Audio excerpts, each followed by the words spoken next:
কাল ছিল পয়লা মাঘ, আর কাল আমাদের পাশের পাড়ায় ছিল মা শীতলার বাৎসরিক উৎসব। প্রত্যেক বছর পয়লা মাঘের দিনই এখানে মা শীতলার এই বাৎসরিক উৎসবটি অনুষ্ঠিত হয়।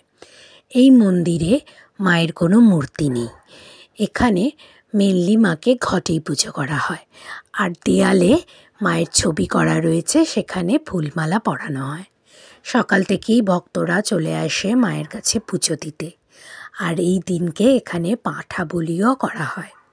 কিছুক্ষণ আগেই বলি সম্পূর্ণ হয়েছে।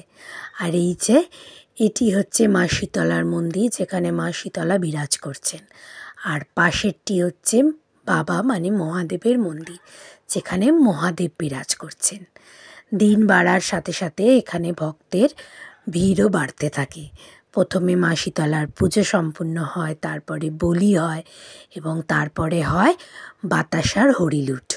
প্রত্যেক বছরই এখানে প্রায় 1000 থেকে 2000 কিলো অবধি বাতাসা হরিলুট দেয়া হয়। প্রত্যেক বছরই ভক্তরা তাদের মনস্কামনা পূর্ণ করার জন্য মানত করে যায়, আর সেই কামনা পূর্ণ হলে তারপরে তারা সেখানে বাতাসার হরিলুট দেয়। মা শীতলার কাছে কামনা করি সবাইকে ভালো রেখো, সুস্থ রেখো।